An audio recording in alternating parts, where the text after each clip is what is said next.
Hello दोस्तों, welcome to MHK education and guidance. तो दोस्तों, जैसा कि आप सबको पता है कि बीएड की यूपी बीएड की काउंसलिंग बहुत फिर से नज़दीक आ चुकी है, जो कि पहले जो 19 अक्टूबर थी वो अब 19 नवंबर कर दी गई है। तो दोस्तों, वो डेट भी जो नेक्स्ट जो पोस्टपोन करी गई थी वो डेट भी नज़दीक आ गई है। और आज हम लोग इस वीडियो में आप लोग को बताने वाले हैं कि क्या क्या किस किस डेट पे रजिस्ट्रेशन और किस डेट पे चॉइस फिलिंग और कौन सी डेट्स पे जो फ़ेज़ 1, फ़ेज़ 2, फ़ेज़ 3, फ़ेज़ 4 की काउंसलिंग्स होंगी वो कौन कौन सी डेट्स पे होंगी। तो दोस्तों, ये वीडियो में लास्ट तक बने रहिएगा कि जितनी भी आपके डाउट्स हैं वो सब इसी वीडियो में क्लियर हो जाएंगे। तो दोस्तों, जैसे कि आप सब हमारी स्क्रीन पे देख रहे होंगे, यहाँ पे जो फ़ेज़ 1 है, जैसे कि मैंने इससे पहले वाली वीडियो में बताया था सिमिलरली है, बस इसमें डेट्स चेंज है तो इसलिए मैं फिर से ये वीडियो बना रहा हूँ। इसमें है कि फ़ेज़ 1 में फ्रॉम रैंक 1 to 50,000 इनकी रैंक होगी, उनकी काउंसलिंग शुरू होगी 19 नवंबर से। ठीक है दोस्तों, तो 19 नवंबर को रजिस्ट्रेशन होगा। उसके बाद नवंबर 20, 21 और 23 3 दिन मिलेंगे, 20, 21, 22 3 दिन मिलेंगे रजिस्ट्रेशन एंड चॉइस फिलिंग के लिए कैंडिडेट्स को। ठीक है, उसके बाद एक दिन और चॉइस फिलिंग का दिया जाता है, जैसे कि इससे पहले भी था। और उसके बाद अलॉटमेंट होगा, देन सीट कॉन्फर्मेशन होगा। उसके बाद सीट कन्फर्मेशन होके पेमेंट करना होगा। ठीक है, सीट अलॉटमेंट आपको हो जाएगा 24 नवंबर को, और उसके बाद सीट कन्फर्मेशन पेमेंट के लिए आपको 3 दिन मिलेंगे, जो कि 25, 26 और 27 नवंबर के लिए होंगे। ठीक है, तो ये तो हो गई बात फर्स्ट फेज़ की काउंसलिंग के पेमेंट तक की। ठीक है, तो हम लोग अब देखते हैं फ़ेज़ 2 की काउंसलिंग।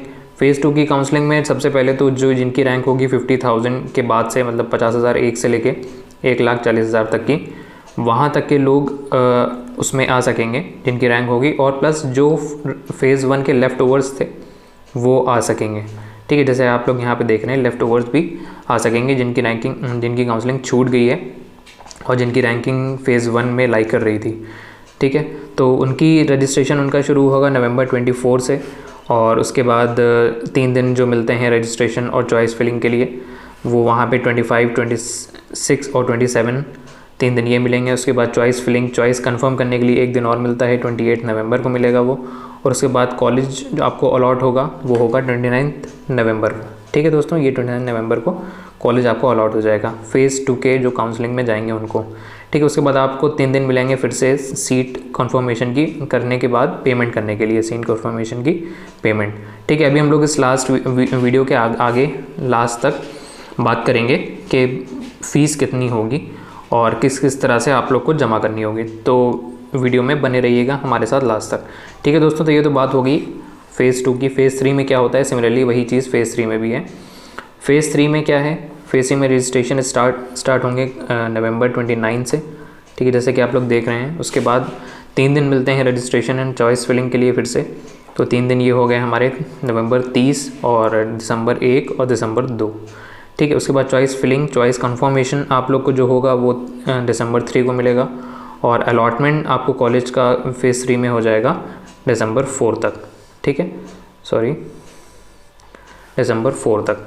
उसके बाद सीट कॉन्फर्मेशन का जो पेमेंट होता है वो आपको करना होगा 5, 6, 7 दिसंबर के बीच में। ठीक है, ये हो गई फ़ेज़ 3 की काउंसलिंग के बाद। अब हम लोग चलते हैं फ़ेज़ 4 की काउंसलिंग, जो कि यहाँ पे आप लोग को दिख रहा होगा, ये फ़ेज़ 4 की काउंसलिंग है। ठीक है, तो उसमें नीचे आएंगे और देखते हैं हम लोग, जो ये काउंसलिंग स्टार्ट हो रही है हमारी दिसंबर 4 से। ठीक है दोस्तों, दिसंबर 4 से हमारी फ़ेज़ 4 की काउंसलिंग स्टार्ट होगी, जिनकी रैंक लाई कर रही है 2,40,000 से आखिरी तक। ठीक है, फ़ेज़ 3 में क्या था, फ़ेज़ 3 में 1,40,000 से लेके 2,40,000 के बीच में जो स्टूडेंट्स हैं उनके लिए होगी। और फ़ेज़ 4 में जो कि रैंक वाइज वाली लास्ट फ़ेज़ है, उसमें 2,40,000 से लेके एंड तक जितने भी रैंक्स होंगी, ठीक है, जितने भी बच्चे बैठे हैं एंड तक उनकी लास्ट तक रैंक होगी, तो वो लोग फ़ेज़ 4 में काउंसलिंग करा पाएंगे। ठीक है, ये फ़ेज़ वाली लास्ट रैंकिंग है। इसके बाद पूल और डायरेक्ट एडमिशन शुरू हो जाएगा, लेकिन अभी हम लोग बात कर रहे हैं फ़ेज़ 4 की काउंसलिंग की। तो फ़ेज़ 4 की काउंसलिंग जैसे मैंने अभी बताया है कि दिसंबर 4 से उसका रजिस्ट्रेशन स्टार्ट होगा, देन रजिस्ट्रेशन और चॉइस फिलिंग होगी 5, 6 और 7 को। देन चॉइस फिलिंग जो चॉइस कॉन्फर्मेशन होता है उसके लिए आपको दिसंबर 8 मिलेगा।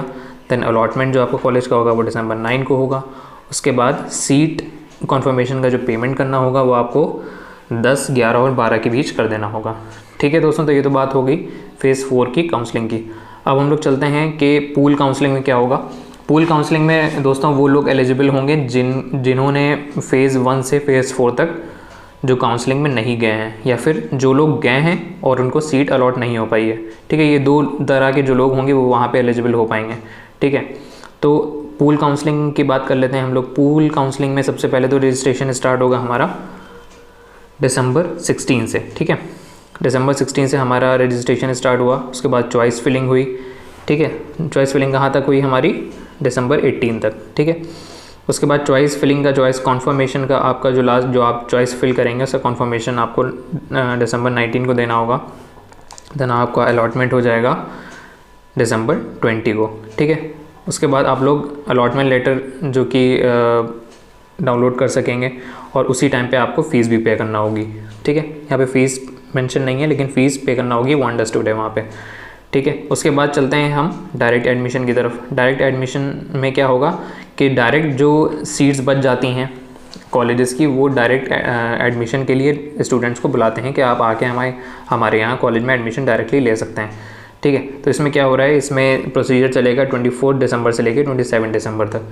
ठीक है दोस्तों, तो यहाँ तक तो फाइनल हो गया हमारा जो ये प्रोसीजर है काउंसलिंग वाला। ठीक है, अभी उसके बारे में थोड़ा सा डिटेल में हम लोग देख लेते हैं कि क्या क्या प्रोसीजर आगे होगा। एक बार हम लोग ओवरव्यू ले लेते हैं कि जो फ़ेज़ वाली काउंसलिंग्स हैं वो आपकी 12 दिसंबर तक ख़त्म हो जाएंगी। जो फ़ेज़ वाली काउंसलिंग्स है रैंकिंग वाली, वो 12 दिसंबर तक ख़त्म हो जाएंगी। उसके बाद हमारा जो पूल काउंसलिंग है और डायरेक्ट काउंसलिंग है वो आपकी 13 दिसंबर से लेके 27 दिसंबर तक आपको लगभग 13 से 14 दिन और मिलेंगे।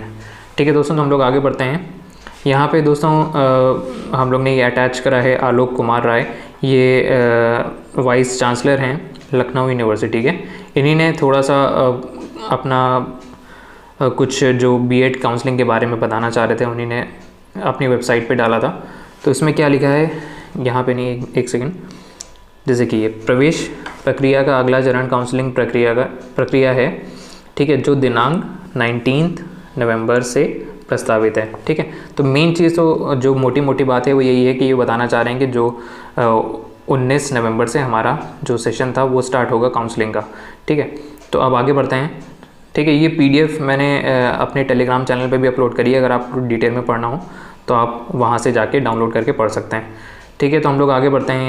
यहाँ पे पूरा डिटेल में बताया गया है कि काउंसलिंग का जो राउंड्स हैं, सबसे पहले तो फर्स्ट राउंड की काउंसलिंग होगी जिसमें 3 राउंड होंगे टोटल, जिसमें फर्स्ट राउंड में 4 फेजेज़ होंगे। ठीक है, 4 फेजेज़ होंगे, फ़ेज़ 1, फ़ेज़ 2, फ़ेज़ 3, फ़ेज़ 4, जो जैसे कि मैंने बताया। उसके बाद राउंड 2 में पूल काउंसलिंग, राउंड 3 में डायरेक्ट। ठीक है दोस्तों, आगे बढ़ते हैं। इसमें क्या यहाँ पे थोड़ा सा डिटेल्स दी गई हैं, बैंक अकाउंट डिटेल, जैसे कि आप लोग को जो बैंक से ट्रांसफ़र करेंगे जो कि 750 प्लस 5000 मतलब 5750 जो फ़ीस ट्रांसफ़र करेंगे, जिसमें से 750 जो है वो काउंसलिंग की फ़ीस है और 5000 जो सीट कॉन्फर्मेशन की फ़ीस है। ठीक है दोस्तों, वो कैसे जमा करना है तो उसकी बात हो रही है यहाँ पे लिखा है कि this should be in the name of candidate और फादर और मदर। ठीक है, जो बैंक अकाउंट जिसका होना चाहिए वो या तो कैंडिडेट का ही बैंक अकाउंट होना चाहिए जिससे आप लोग ट्रांसफ़र करेंगे, या कैंडिडेट के फादर का या कैंडिडेट की मदर का।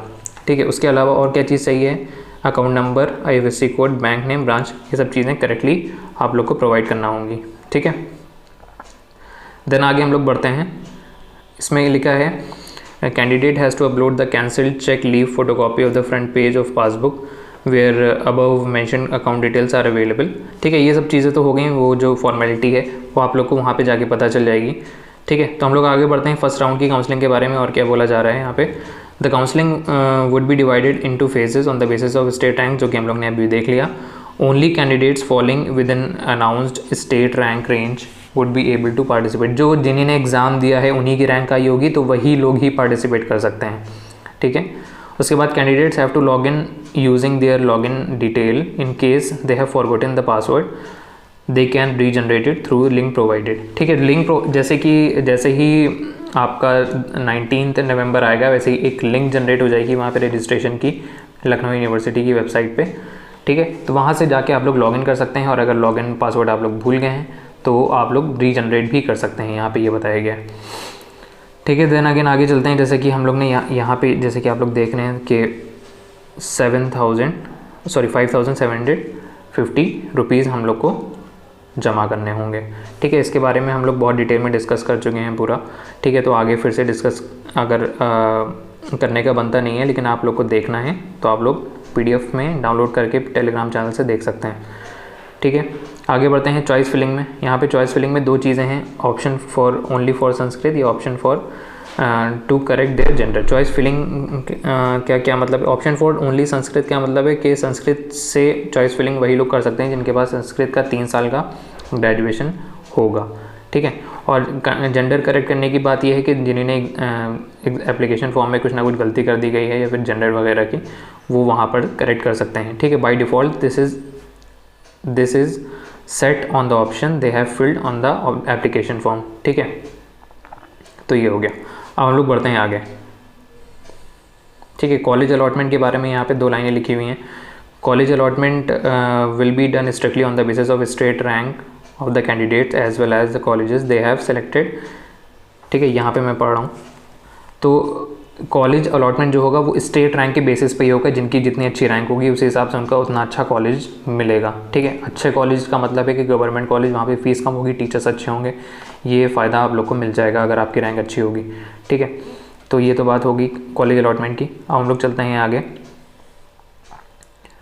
Documents required for the reporting. अब कॉलेज अलॉट होने के बाद आपको रिपोर्ट करना होगा कॉलेज में जाके, जहाँ जो कॉलेज आपको अलॉट होगा, तो वहाँ पे आपको क्या क्या चीज़ें रिक्वायर्ड होंगी। Candidates would need to carry the original and self attested copy of following documents.